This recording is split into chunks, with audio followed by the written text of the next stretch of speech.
In the past 30 odd years, we've seen games evolve from Super Mario Bros on the NES to games like Cyberpunk coming out on next-gen platforms that push the limits of today's technology. To progress from the early games to where we are now, thousands and thousands of games have come in between, introducing new ways to develop, new ways to play, creative forms of art style, shortcuts to increase efficiency, and so many more aspects of development that have allowed for such advanced changes. But there is a few games that personally caused such an impact that they truly changed the history for game development and the industry as a whole forever. Today I'm going to be talking about what games I consider to be in this small category of games. Enjoy the video. Hey guys, Blakey here and welcome back to another video. Very quickly before we begin, I am very sorry about the lack of last week's upload. I fainted at the hospital due to having a lot of blood taken and needed to recover, so I couldn't make the video. But we're back. Anyway, you'll probably hear some games I've mentioned in the past, as this video is of course my opinion as well as a general discussion. So drop your thoughts in the comments once you've finished the video. Finally, these will not be in a strict chronological order because I'm too lazy for that. Let's get started. One game I cannot dare miss in this video is Super Mario Bros on the Nintendo Entertainment System. This isn't because it was the first platforming game, which is a common misconception as this actually isn't true, but because it was by far the most influential game in its time. It helped to establish the foundation for all other games that would follow in the platforming genre. The game received such a good response from customers that it would proceed to become the all-time best-selling video game for almost 24 years, with over 40 million NES versions sold worldwide, with this record being broken by Wii Sports in 2009. Another huge aspect of their success came from them leading the industry. The game consisted of 8 worlds with many levels in each, a first for platforming games at the time. This might not seem as impressive initially, until you find out that the whole game was squeezed into a file size that equates to a grand total of 32 kilobytes. To put that into context, if you take a screenshot of the current screen you are watching on, that's probably around 10 times bigger than the whole of Super Mario Bros. From the diversity of levels, worlds, music and creatures, many could already see the Mario universe forming, and nearly 40 years on it has done exactly that, with dozens of games with hundreds of spin-offs on various platforms, all being hugely successful. Mario Bros will forever be known as the face of the gaming industry, and that would never be the case without this tiny game that started it all. One game that almost started its own hugely popular genre of games, and that is The Sims. For the first time, gamers were given little to no guidance in a world that is actually normal. No crazy zombies or guns or explosions, it was living a normal life. But what differentiated this game from others is the freedom. The game, in the name, simulates a reality that players can create themselves with fully customizable characters, houses and more. Players learn real life skills such as money management as they deal with rent, buying appliances, handling childhood and many other aspects of real life. The Sims somehow manages to make all of these seemingly boring aspects of life an extremely interesting and funny experience. Though intriguing interactions between characters, random appliances break-in, forcing players to fix these issues quickly and safely, and hundreds of other things that occur every single time the game is opened. Its unpredictability is one of its finest traits, with players enjoying a random world set in the real world. It was a one-of-a-kind for its time, releasing in 2000. Living a normal life isn't the only way to play The Sims, and that is what makes it unique. Sometimes a clown may stroll into your neighbourhood, or aliens will come and say hi, or even Bigfoot will make an appearance. The constant curveballs being thrown at you, tied with realism, made this game build a franchise that is one of the most popular to date, with 4 games and many spin-offs. It's safe to say the simulation genre was built upon The Sims, with many games following the top-down template, but none can replicate the unpredictability The Sims mastered so early on, and as the games have continued in the series, they have only added to the realism, alongside the randomness that can leave players invested in a world that seems more real than the actual world. Yet they can plant a cowplant without battering an eyelid.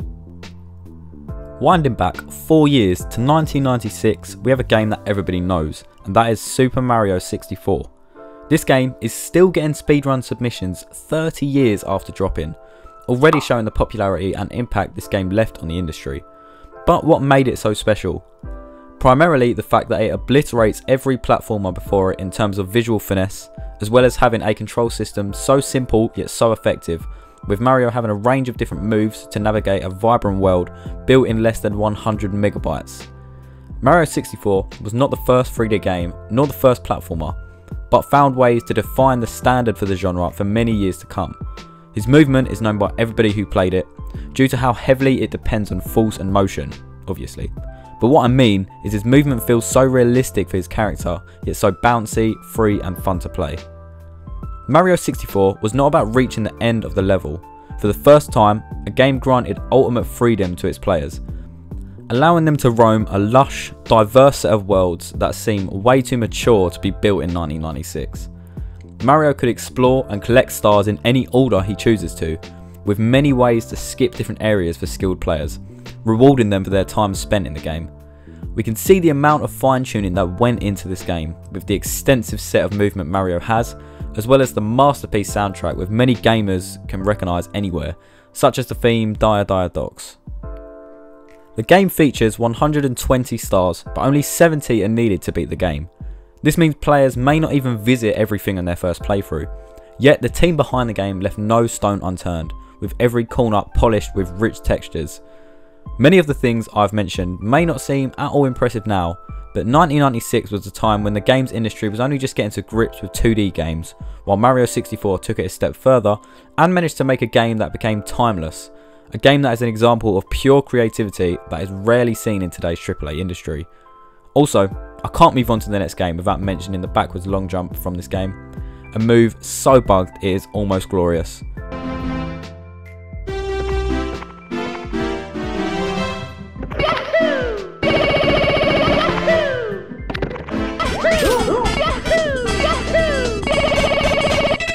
For all of its retro flaws, it brings double the amount of nostalgia and joy. The next game on my personal list for game-changing games is the most well-known sandbox in the world, Minecraft. No matter your opinion on this game, those that have played it know the sheer simplicity this game began on, and has evolved into arguably one of the most extensive communities ever seen in the gaming history. A game that began on humble beginnings to taking over the industry with hundreds of millions of players logging on to play the game, with almost every player doing something hugely different from the other. Start a game and explore a new Earth that's 8 times larger than the real one. The level of flexibility is endless, yet not overwhelming, in depth but simple to pick up. Minecraft taught the industry that gaming doesn't always have to be a hobby, but become a job for so many players. It bent the industry in such a way that many YouTubers would not be YouTubers without it, and many streamers would never have streamed without Minecraft. Its versatility has allowed it to take a hold of the industry for so many years. It can be anything you want it to be. A hardcore survivalist, or a medieval experience, or even a time to just escape the real world and relax. Its creative mode can supply that also. Its exploration had never been seen before in the industry. We had never been given nothing, yet have the ability to make thousands of combinations into hundreds of different items, which all combine to make so many different weapons, tools, blocks and many other items. This has only expanded and improved as time has gone on. Its simple art style is hugely contrasted by its extensive crafting and exploration system, with thousands of different blocks, many ores that differentiate in rarity, and many mobs and biomes and more. The educational aspect of the game is another huge factor towards its impact, with the constant minor problem solving required, forces kids to subconsciously put their minds to work, and the strategic decision making is now used in many more survivalist games. Combine this with the independence and self-direction kids are left with, and parents could recognise this is a game in which their kids can get their brain working and improving, all while having fun. Minecraft's possibilities were unimaginable, and this was quickly recognised by the community, who began a modding community that is arguably the biggest modding community to ever exist, with thousands of mods sprawled across different versions, with some completely changing the game, and others just adding minor changes. They all play a part, and all stick to the Minecraft style, as if paying respects to the base game that gave joy to so many players growing up. No other game has presented a level of definition to an industry, and Minecraft proved that simplicity can equal creativity when you leave it to the mind of the player. Also, do I even need to talk about the soundtrack? A true masterpiece. On the 19th of November 2006, a very special console released, and that is the Wii. And on that day, a small little launch title dropped alongside it, and that is Wii Sports. A small game about Miis which simulate different sports, and given a chance for players to get to grips with the new console and their controls. This game is the absolute best example of showcasing a new set of ways to play, as they found a way to introduce games to every age range, make it fun and enjoyable for anybody and everybody. But what exactly is it that makes it innovative? The key to its success was the introduction of motion controls. Wii Sports was the first time anybody had seen the use of physically moving controls to simulate motion in games, and it couldn't have been introduced better. Players could box, play tennis and bowling all through the actual physical movements, and for 2006 it was extremely accurate and immersive. Each minigame was simplistic yet had a surprising level of depth to them. Wii Sports was also the first title to utilise the Mii channel and its creations, adding a level of personality for players. This gave consumers an incentive to go back to the game time and time again and see themselves or their friends progress in a video game. Its simple art style is basic yet so recognisable, and set the standard for the art style of Mii's ever since. No other game has managed to showcase such a fantastic new feature in such a fun manner since this game. And for all of its simplicity, it carries a ton of enjoyability and a new way to play for both hardcore gamers and those who have never touched a game in their life. So that is all the titles I have time for in this video. I could go on and say another 20 games, as I obviously have way more, so I don't think these are the only titles I think of. I have many. And also, this is just my opinion, so don't fight me. Anyway, guys, if you enjoyed today's video, please do subscribe and leave a like below and your thoughts in the comments. Lads, I will thank you all very much for watching, and I will see you all in the next video. Bye.